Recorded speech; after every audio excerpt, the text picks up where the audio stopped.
Good afternoon, Miss Salvacion. Good afternoon, ma'am. Okay, Miss Salvacion, can you tell me about yourself?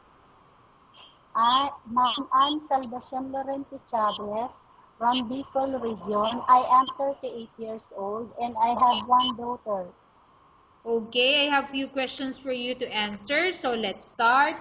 Why do you want to work as a maid? Because, ma'am, I want to earn money for my family. Why you choose Malaysia when there is a lot of other country? Because, ma'am, Malaysia had a good employers. Okay, how are you qualified for this job?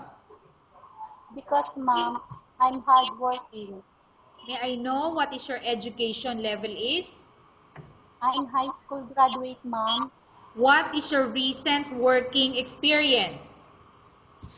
I'm working, ma'am, factory workers, ma'am. Okay, have you worked abroad before? No, ma'am. Do you have experience of taking care of baby? Yes, ma'am. And whose baby you are taking care of? My own baby, ma'am. Okay, what about elder or older people? Do you have the experience? Yes, ma'am. And whose elder or older people you are taking care of? My grandmother, ma'am. Okay, so how old is your grandmother when you take care of her? 90 years old, ma'am. Okay, do you have any other special skills?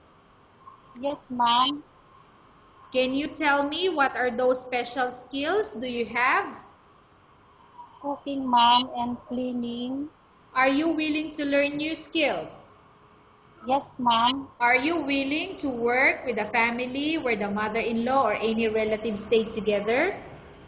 Yes, ma'am. Currently, are you still working now?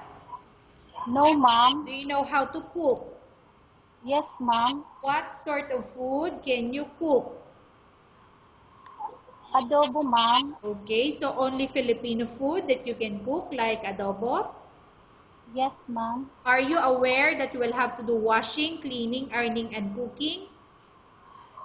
Yes, ma'am. From all the house chores like cooking, cleaning, ironing, and washing, which do you like most? All, ma'am. If ever you were selected to work in Malaysia, who will take care of your kid?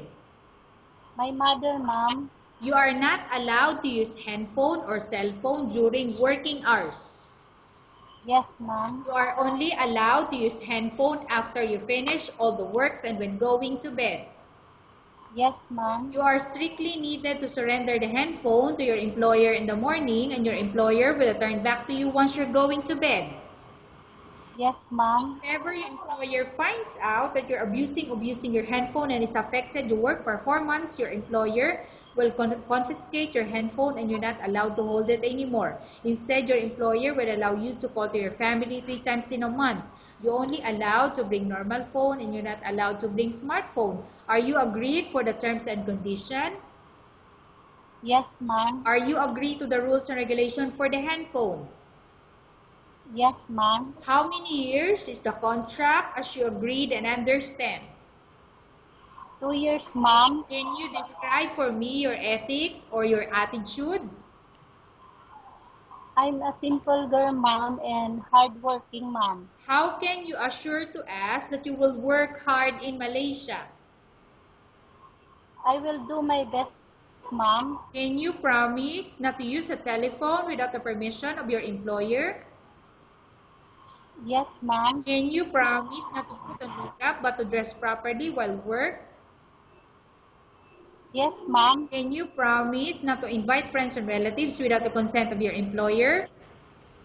Yes, ma'am. Can you promise not to ask for advance salary from your employer under any circumstances? Yes, ma'am. Do you really understand of the rules and regulation of the agency? Yes, ma'am. Do you pay any placement fee for you to come to Malaysia to work as a maid? No, Do ma'am. you have any history of sickness, example breast cancer or any other illness? No, ma'am. Do you suffer from any skin diseases, allergy or physical defect?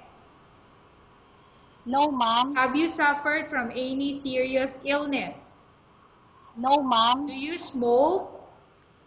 No, ma'am. Have you undergone any operation or surgery? No, ma'am. Are you medically fit? Yes, ma'am. Are you in any medication?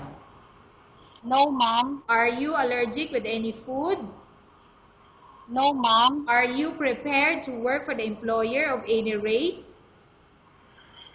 Yes, ma'am. Are you prepared to eat the type of food taken by your employer? Yes, ma'am. Are you afraid of being left alone in the house? No, ma'am. Are you afraid of dogs or other pets? No, ma'am. Can you promise to work according to instruction from your employer? Yes, Do ma'am. you have any immediate family working in Malaysia? No, ma'am. Okay, Ms. Salvacion, we have finished our question section. Let's go to case study. I have a case study for you and I want you to answer me truthfully. Upon arrival in Malaysia within 6 months, if ever any of your family members pass away, what will you do? Will you continue to work till finish your contract or you will go back? Ma'am, if my employer allow me to go home, I will go home.